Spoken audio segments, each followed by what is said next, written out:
Alright. Look at these cute little pigs. Not exactly little, actually. They're kind of huge and weird.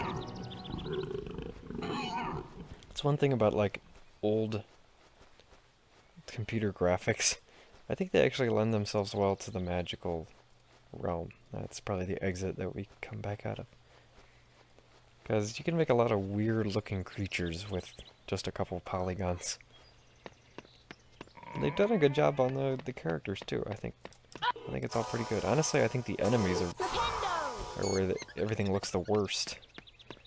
The pixies, they aren't particularly inspiring graphics-wise, and I don't know, we just got some clunky snails and that weird turtle we saw earlier.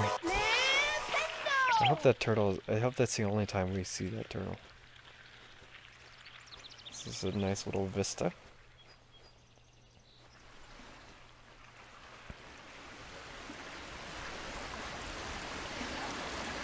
Yeah, this is a famous Hagrid staple, endangering Harry in an insane way in order to serve his selfish ends.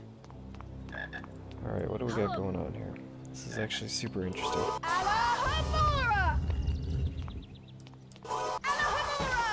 And as always, this game is chock full of secrets, mostly leading to the bean. The Bertie Bott's every flavored bean. Which I actually, a couple Christmases ago, tried those for the first time in a long time. They were terrible, honestly. It was it was not a magical experience for Mr. Young. I'll tell you, the last time I had those, I'm pretty sure it was like in a Borders bookstore at like a Harry Potter book release night kind of deal.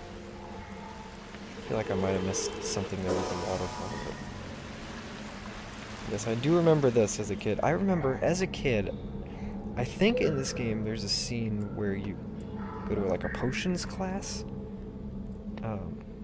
I could be wrong though, that might be the second book. I think you go to a potions class in here. And we haven't gotten to that yet, so that might be the last thing that I've done in this game. Alright, what's going on here? That's obviously the final area. How do I get through? How do I get over there? Is that a secret I missed? Okay, there's an arrow. Well, maybe we come back in here. I'm not seeing a way we can get over to that wall. And I would think the arrow would indicate that that's like part of the main pathway, so stick around here. Do some Hamaras. Oh, maybe this is how we get over there. Yeah, this whole area kind of has a weird, like, very low to the ground view on Harry. Maybe that's just how I've angled the screen or something. It's kind of weird. It makes it hard to see the jumps. Like, it does seem like he's running fairly low to the ground. I don't know, it's weird. It's like it wants to settle at a different angle than the rest of the game does. Maybe because the caves have short ceilings. Yeah, out here it gives us a little better angle. That's interesting. Quite interesting. Yeah, I think pretty sure I went to 2 or 3 of those Harry Potter Borders release nights. I was really in... This is the least interesting, like... It's hard to talk about Harry Potter and talk about any unique experience. It's probably the most universally loved book. I think it really is, too. I don't know what else is... I mean, you have your revered literary canon classics. Everyone knows about, but like, 5 people in the world have actually read Moby Dick. Everyone has read Harry Potter. I was just listening to this podcast. I think it's called 372 Pages We Won't Get Back. It's like these guys reading Ready Player One, which is that like super nerd book. Does this lead anywhere? Yeah, I guess leads to that chest. Is that just gonna spew beans into the chasm? I guess not. I guess I can leap over there and grab those. What was I talking about? Oh yeah, so Ready Player One, like that ultra nerd book, which is a terrible book, by the way.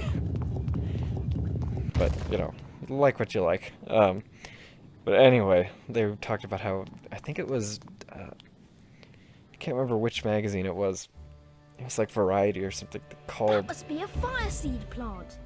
Hagrid told me to stay away from the hot seeds. I'll wait for Harry to finish his monologue. Yeah, you know, just flipendo, and you get your fire seeds. That's how this works. Oh, we have to wait for them to cool down, I guess?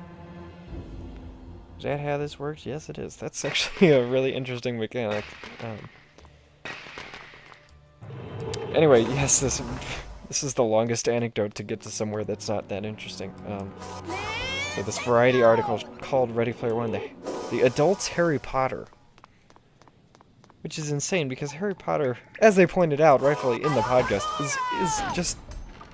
is not a kid's thing. Adults are equally as interested by this fantasy realm.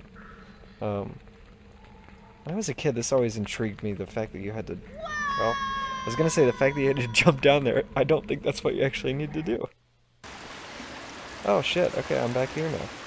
I will meet you guys back at the thing that fascinated me as a kid, which probably doesn't actually work like I thought it did. FLIPENDO. Anyway, Harry Potter. It's not just for kids. My mom and my stepdad are incredibly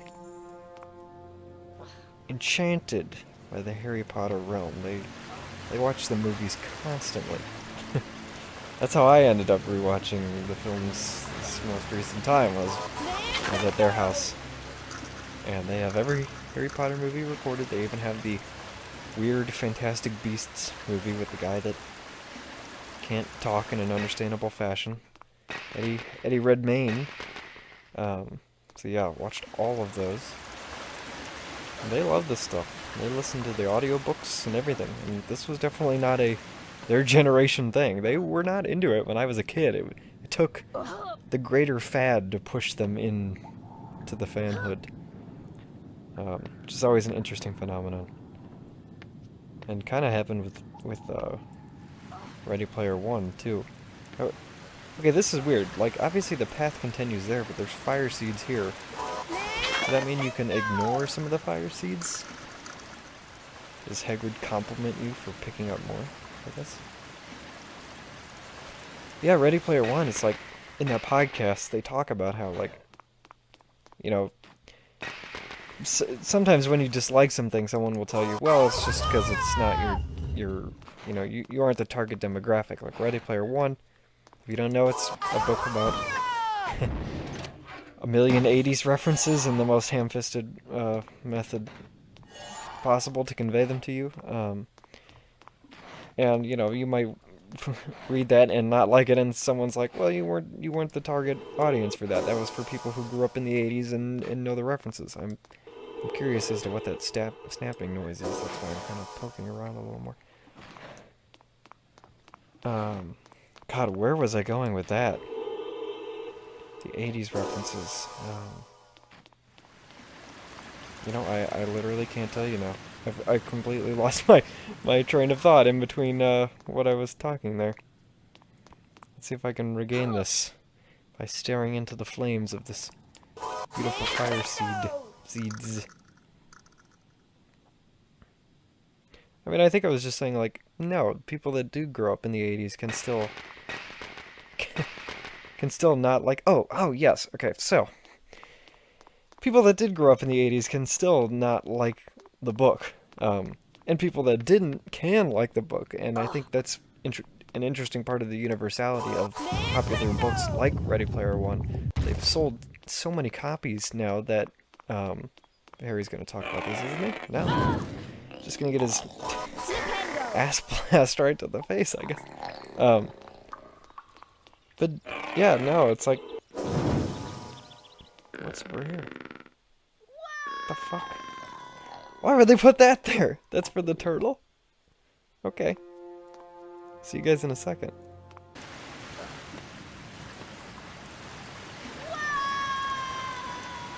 Awesome.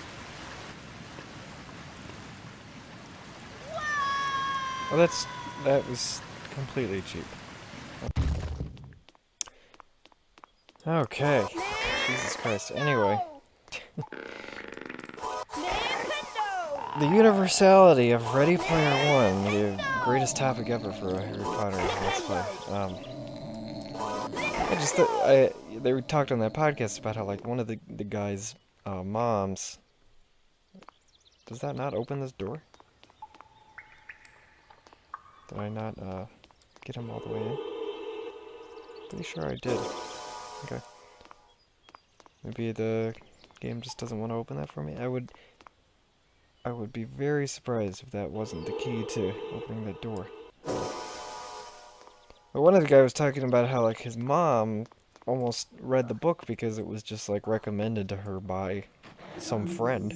Not a nerd or geek, just someone who had probably seen the book on the bestseller list and decided to give it a try and enjoyed it.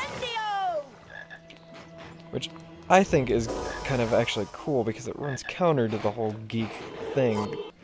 That the geeks, of which I'm totally not a part, are trying to pull with all that, with Ready Player One, which is like oh, this is our thing. We know the references, you don't. This is our bag. You're not allowed in. That's what makes it fun for those people. This is obviously the real solution to that wooden gate. Which I always thought was this. I mean, it's just gatekeeping, and it will always be stupid. It has always been stupid. I forgive the old nerds that, you know, placed all their their value as a nerd on what pop culture stuff they enjoyed because they were social outcasts and that was what they had, and so that was their way to be cool. I feel that's totally me as well. But nerd shit is kind of like mainstream at this point, so I don't think that needs to be a thing. Gatekeeping is totally unnecessary at this stage.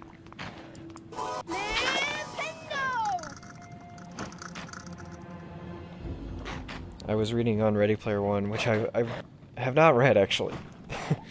Which is honestly pretty lame, because I'm talking so much about how dumb it is. And I've only read the thousands of excerpts. I probably read the entire book through the excerpts, because I am fascinated by the fact that that has become a bestseller.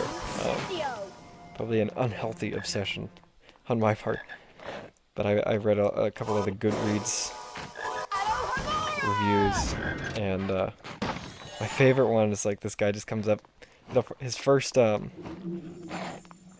word is "wow," and then he's in parentheses. It's like literally and figuratively, if you get the reference. It's like, yep, that's what we're dealing with.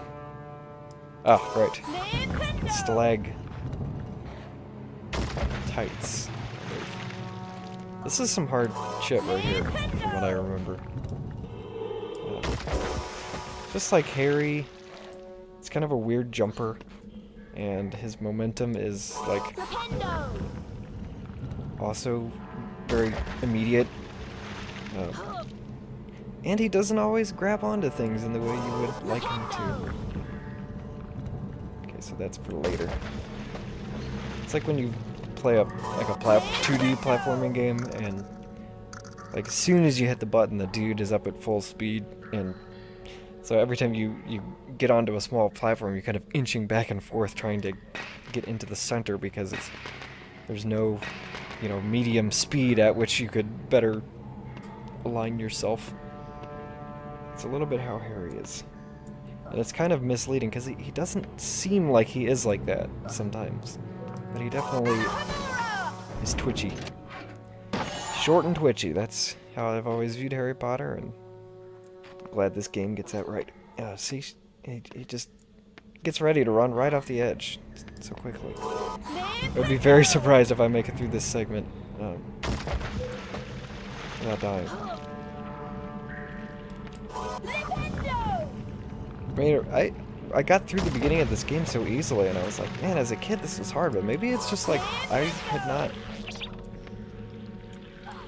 Maybe this was the hard part. Maybe I hadn't reached the stage yet at which, as a mere child, I was ready to give up. Alright, this should be easy. Just knock this guy off there. Yep.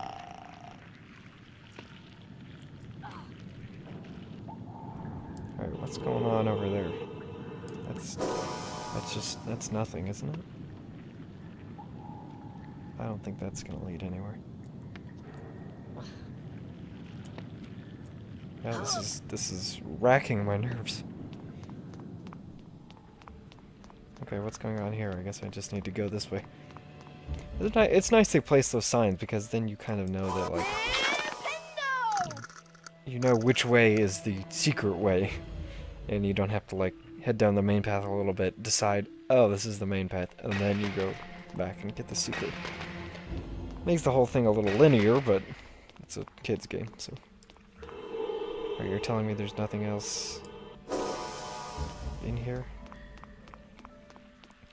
What was the crap with that wooden door? Seriously.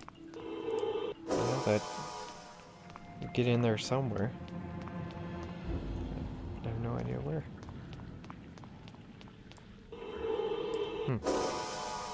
I mean, I'm not, you know, determined to find every secret, but that does seem like a very obvious side entrance. I find it hard to believe there's nothing else besides a fire thinger in this room. But that's what it's looking like right now. I'm sure there's an incredibly obvious thing I'm missing that any viewer of this video, of the two that will watch it, would be able to figure out. Moving on. Can't find everything. I already have an insane amount of birdie bots for flavored beans. That's really the only secret besides, I guess, I could be missing a trading card or whatever those are called. Alright. That was easy peasy. And that's gonna do it for this episode of the 5-year-long Harry Potter Let's Play. I'll see you guys next time.